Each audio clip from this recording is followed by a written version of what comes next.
Welcome to the Fantasy Football Clown Show. I'm your host, Ed Smith, flying solo tonight as Justin had a planned day off and Brad is under the weather with some pneumonia. So if you see him around the Clownhead community this weekend, make sure that you cough on him and keep him sick if you can.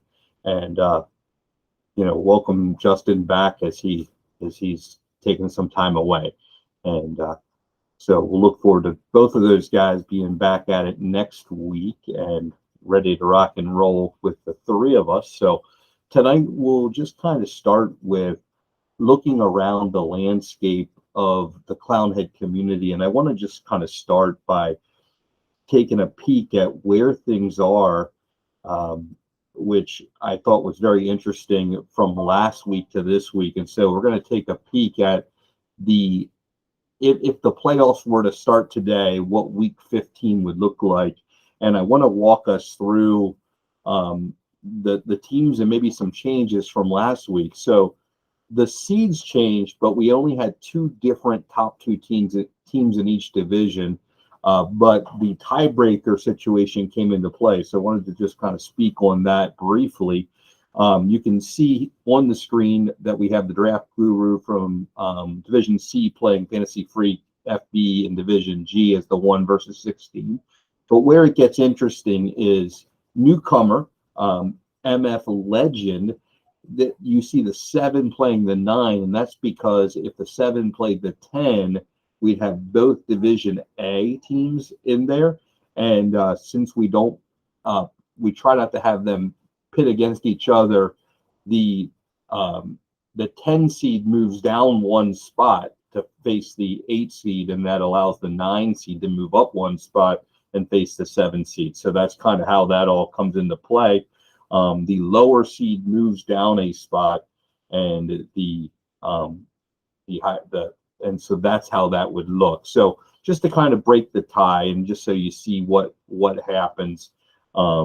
We just alter that one piece to the puzzle, as far as that goes on the tiebreaker. So MF Legend is a newcomer into the top 2 in their division in Division D, and P-Jags is a newcomer at the 10 seed in Division A this week from where we were last week. So that's kind of a breakdown of what we'd look like, and all of those teams, if week 15 was this week, would actually get a game check for $75. And they'd have a first round bye in their playoffs in their division. So the only week 15 game they would have would be this one. And then week 16, if they win, they would play back in their division, the winners that came out of there. Plus they would play a week 16 game against another winner here, which would be reseeded with no preference to what division they come out of. So things could match up in the same division once we get to week 16. So just wanted to clarify that here tonight. Now we do have a lot of quarterback changes, and I always like to document that. And I maybe don't even bring this on the screen very often, but just kind of give you an idea of week 10 and what it looked like. We had a bunch of new quarterbacks, and green quarterbacks, as you see here, are basically quarterbacks that were starters at the beginning of the year and weren't for a period of time. You can see like Tua. Here, we went to Teddy for a game, and then we went to the third string guy in Skylar Thompson, and back to Tua, and back to Green, and then runs into a bye week, which is orange. So you can kind of see all the colors that go by here. And we've had very few starting quarterbacks that have played throughout. They would stay white. So we only have 1, 2, 3, 4, 6, 8, 12, 14, 15 of the league's 32 starting quarterbacks the same that have maintained the same. Not including the bye week so far. So we have 17 different quarterbacks to date from the starting quarterbacks, as far as quarterback changes of our team. So, it really has, it is a position that you can monopolize. And those of you guys that know me know that. I'm going to just jump in the predictions and before I get to the winners of each of the leagues, as we present here, and just want to kind of give Brad some kudos this week as he had 7 points in our contest, and so that takes him to 97 points overall. And in our midweek gradings, Justin actually won with 16 points. So of guessing it right. So I had a really bad week. So teams that I thought were good were not good this time. So just kind of give those guys a shout out as far as that goes. And so as we take a look at Beat the Clowns, my score this week was 142.64. And so that means that Drupert 13 with a 148.54 beat me, and DGuz 27 with a 168.28 beat me as well. I did get a wins over GJ, L. Reed, and Justin with JDM Clown. So I actually was able to beat those two guys. And I finished second in our tournament, the Clownhead tournament out of the 6 players. However, the number one score was KMVY with 160.58, so really beat me pretty handily. And had some good players. Had Fields with 43 points, ETN with 10, Swift with 8, Waddle 10, Juju with 5, Donovan Peoples-Jones with 14, Komet with 23, Kirk with 34, the Steelers defense with 10. I finished in second place, like I said, with a 142.64, and then DGuz 27 right behind me, 142.16. So if you would have used the same lineup, actually would have moved ahead of me and actually taken down the grand prize instead of being the third. So DGuz, you got to just put that same lineup that you used for Beat the Clowns in the Clownhead tournament and take home all the cash next week. So just looking forward to that. As we look at the Elite 8 top point scorers, and so just want to break those down. Division A, the Wolfpack with a 280.26. Division B, Seaballs 585 with a 270.84. Our top scorer was in Division C, Miller Time 8049 with a 322.51. And since Brad isn't here to break it down, I'm just going to kind of go through some of the players there. And I noticed that the team has Matt Stafford at quarterback, and Tom Brady, I guess, was the fill-in, and he's down on the bench now. But Tom Brady and Marcus Mariota, and then Dalvin Cook, Saquon Barkley. So that gives us an idea of why, it was pretty good with D-Hop and Devontae Adams and C.D. Lamb, Justin Jefferson. So you can see some of the quality there. Jeff Wilson, and then Kate Ottman and Dallas Goedert as a tight end. So really a strong team. Feels really balanced to me. Feels like it's got an extra quarterback for the bye weeks. I really think this team, with an overall record of 8-2, really should do really well when it comes to tournament time. And I guess I didn't look to see where it is in letter C. It's got the 2 spot then in there, and actually only 5 points behind the Draft Guru in letter C, and Draft Guru is number one seed with a 9-1 record. So, the 1 win behind, but only 5 points. So, basically one more cough up and outscoring them, and Miller Time could move into the top spot in our whole Sweet 16 tournament at the end. So a really strong team, Miller Time, and really coming on strong here in week 10. Division D, Johnny Ross, 313.70, so the other 300-point scorer this week. Division E, Extreme Confidence, 265.36. Division F, MB Gut, 273.58. Division G, Shippa 19, 253.06. Division H, Cowboys and Oots, 280.42. So only 2 teams with a 300-point score this week. And so that was something that really stuck out to me. And as we, get into position here for 4 more weeks, week 10, 11, 12, 13, and 14, I guess we have 5 weeks to go. So, here we are, getting towards that final countdown and really making the move. So, good luck to those that are in position to go get it. My team here isn't even in contention, so I'm not on the leaderboard. Do want to give a shout out to both Justin and Brad, both in Justin 2 games out of those top 2 seeds with a 5-5 record, and in his division 7-3 is the top spot, and Brad 6-4 and he's in that Division C where there's a 9-1 and 8-2, so he's 2 games out of the top spot or the spot to move on. Where I'm a little bit behind, so I'm the clown of the group, and I think I have 1 win, so I'm 1-9 here, so really building for the future. As far as Clownheads 1 through 5, the high point scorer in Clownheads 1 was Jason Paro, 233.68. Clownheads 2, Vertanen 19 with a 250.57. Clownheads 3, the Mad Stork 23, 252.69. Clownheads 4, Rock Bottom 12 with a 252.17. And then Clownheads 5 has a score of 259.34, which is the top score that we have this week. And that was actually by me, Fantasy Clowns. And so I usually Brad talks about the teams and breaks them all down. So I think he didn't want me to brag up my team, but I'm going to brag up my team anyway. No, I'm kind of kidding. But, this is a classic team that I build, and I build these teams the same pretty much every time. It depends on what the draft gives me, but I try to really focus on staying young.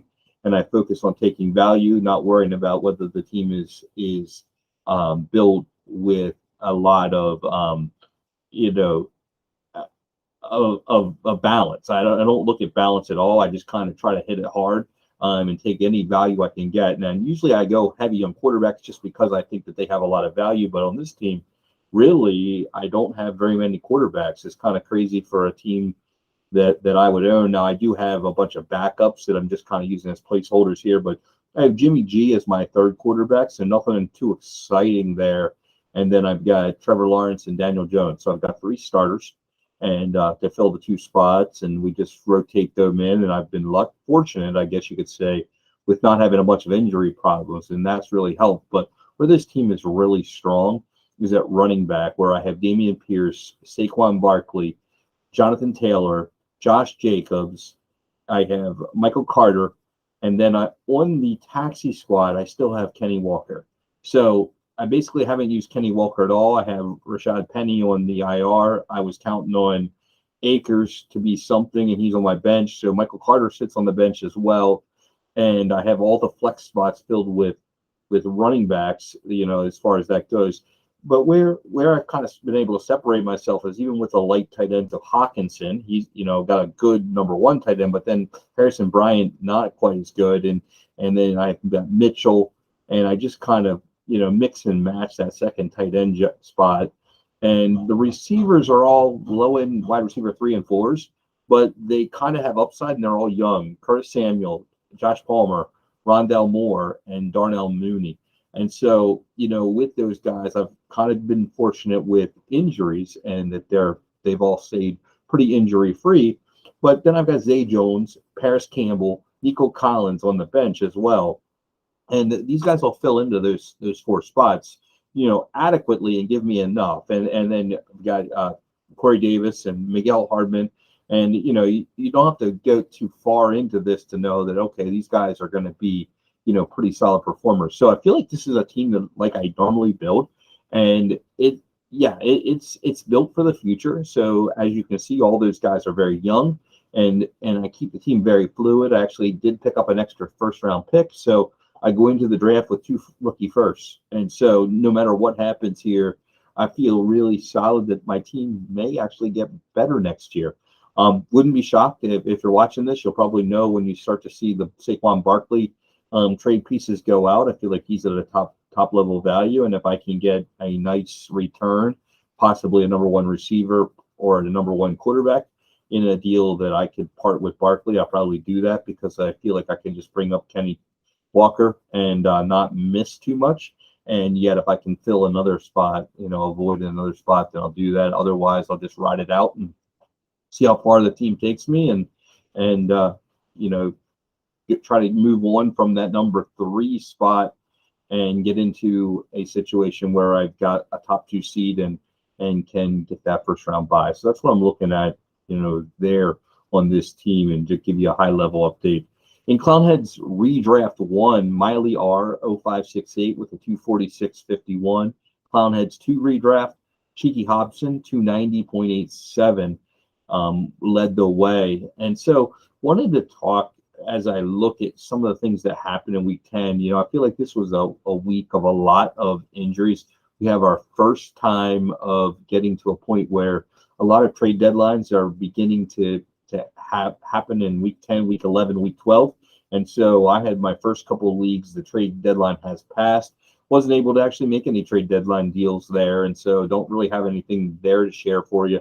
Some of the players that I moved on from this week, though, in some other leagues was, I was selling the running back from Carolina, after a big performance a week ago, and was able to move on there, feeling like, D'Onta Foreman, feeling like that, he could return some investment, and so was able to do that. And shopping Justin Fields a little bit currently off of some big weeks, and don't want to give him away though. So if we can't get maybe 3 first-round picks, for Justin, then it probably doesn't make a lot of sense. And what I think is realistic, if you think about it, if you were to sit with the pick on the clock for Justin Fields, even back in 2021 when he was on the clock, you would have been looking to pick in the 1.5 range, 105, and so you would have asked for the 109 pick, the 209 pick, the next year's first, and probably the following year's first. That's probably what the ask would have been for somebody to move up into that spot to pick Justin Fields. And at that time, we probably had no idea that Justin Fields would be what he is today. And so I kind of say, hey, the value kind of went up probably since that. So that would be where my logic would even come into play, of what the ask would be. So that's why that ask would be there. Looking at some of the quarterback changes that we're anticipating, Baker Mayfield going to get the start this week. That's been announced as we record this. And anticipating that possibly Jameis Winston might get a start over Andy Dalton. It looks like, really looking to make a move there in that quarterback room. Anxious to kind of see if Matt Stafford comes back this week or Kyler Murray. I think there's some rumblings that both may be out this week and up for another week. Rumblings that Aaron Rodgers won't be able to come back on short rest. Rumblings that with an injury. So there's some definite injuries going around, and so interested in seeing what the injury report looks like on Wednesday this week to see, what quarterbacks will be here. Some injuries we know happen. Zach Ertz, Cooper Kupp, those seem to be very serious. Some running back changes that to be aware of. Eno Benjamin, surprised, just cut and then signed or claimed off of waivers for the Texans. And I don't feel that Pierce is going to be a drop off or going to have any reduction in value because they really want to use him. But they just saw Eno Benjamin as a player that they didn't want to see slip any further than just them. So they picked him up. Swift seems like he's just getting a very small share. Actually, he was third in the team in snaps for running backs this week. So, really taking a minor role. It looks like they're just kind of trying to keep him playing, but they don't want to overuse him, and the injuries are really catching up. And so I'm not sure how much I really am grappled with. Is he a buy low or is he a third down back? And I don't know. I don't know if he's Nyheim Hines or if he's a buy low. So when I get like that in my mind, I tend to not buy, but I also tend not to sell. So I don't want to sell cheap, but I also don't want to buy expensive. So I'm just more of a hold guy when that sort of thing comes up. Eli Mitchell looks like he has a nice role, and I've been wrong about Eli Mitchell. I mean, I go on record and say that I was never a fan, never a supporter, always thought that Kyle Shanahan's offense has a different running back that's a stud each and every week, or each and every year, I should say. And this year was no different. And CMC came in, Jeff Wilson came in, and so kind of went away from him. But I do think Eli Mitchell has a big role, and I understand it. I mean, I definitely understand it. Keep CMC healthy for the stretch run. Make his touches high leverage touches. Why bust him up to run him, 20 times a game when you could run him 12 times a game and give him 6 catches out of the backfield? Like, why not just make his touches really high leverage touches and let him be, and why take the chance of him getting injured? So I think that is really what we can look forward to with Eli Mitchell. CEH, another one of my fan favorites targets. I drafted him a lot in 2020, so did a lot of drafting of he and Burrow, flip-flopping who I'd take first, and actually kind of bought both he and Burrow cheap. So I remember one time I drafted CEH. I traded CEH for Burrow and a bunch of picks and stuff. And then I traded CEH back to the Burrow owner and got Burrow and a bunch of picks back. So I bought and sold him and just kind of went back and forth. So I kind of always have that in the back of my mind. And I have a bunch of shares. And I think he's better than what we've seen this year and probably not as good as what we thought he would be back in 2020. Somewhere in the middle. Right now in the doghouse, definitely. I mean, I'm guessing that must have missed a block that I didn't see. And that's typically the way that running backs get to the bench really quick. I think that's what playoff Lenny's finding out is he's just not had the burst. And it's going to be a Rachaad White backfield in Tampa. And I think that's why we see Lenny looking to come back so quick and not, be out for injury because he knows he'll lose his job. And I really think that once you get the trust of Tom Brady and the coaching staff that you're going to be good in pass pro, then, it's kind of like let the dog out of the doghouse. And I think that's what's going to happen in Tampa.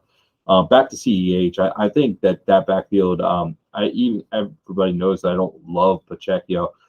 But I think that you'll see a lot more McKinnon. He's a guy that Reed likes, and they tend to trust veterans. And remember, they've got a high, expensive quarterback to protect, and so the running back plays a big role in the Kansas City offense of protecting the quarterback when they want to blitz pickup. So they're going to put people in there that are going to make the key blocks. That's the biggest part of what they're trying to accomplish with their running back. I mean, they're not interested in running the ball for tons of yards. They're not interested in checking down to the running back as a rule. It's more they control the offensive scheme by bubble screens to the tight end, bubble screens to the receivers, end arounds, and things of that nature. So we really need the backs to block the blitz and stop Pat from getting hit. And so I think that's what you'll find will happen a lot of times with the backs that play is that they've been good at blitz pickup and understanding what the defense is trying to accomplish and how they're trying to come after Pat. So that's kind of my theory on CEH. I do think that in the Dallas backfield, it's kind of a confusing backfield as well. I think we'll see a dose of Zeke Elliott when he's healthy. I think that's just what they want to do, even though we all see it from a fantasy industry of how the juice is really there with Pollard. And I think it's just what they choose to do and how they just kind of choose to run the wheels of the bus off of Zeke, and they'll continue to do that. And so I think we'll see more of that as we go forward and as the season progresses.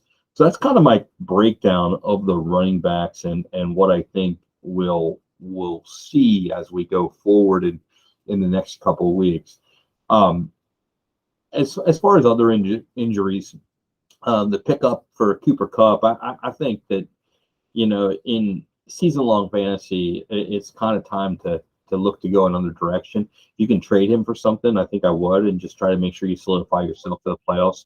And looking at Zach Ertz, I think that's an important to just possibly even look to the rookie tight end.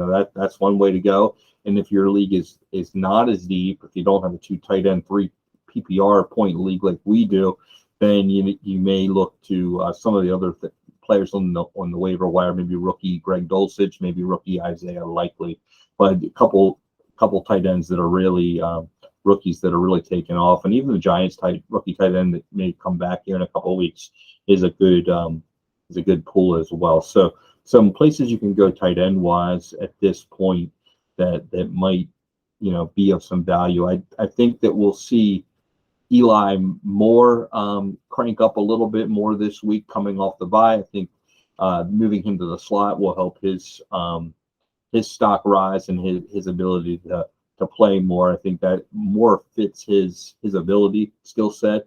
I think Amon-Ra St. Brown this week is a good play as well. So there's a couple guys that I'm looking for in my DFS lineups are those guys feeling like they're going to be pretty good plays in the slot and get some good PPR action. So some guys I'm gonna look to fire up, possibly as we look at the first run. That's kind of what we have tonight. I know it's a little bit shorter.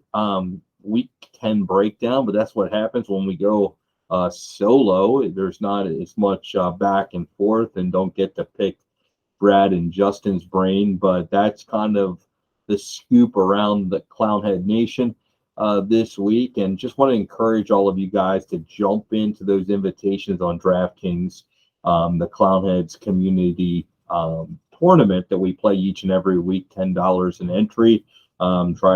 Try to take home the grand prize there. Let's get back to the 18 that we had in week 1. There's a lot of excitement around it in week 1. We had a lot of people jumping in, and then also I think I had 8 people challenge me and beat the clown as well. So come take $10 from me as well and beat my score and would welcome that as well.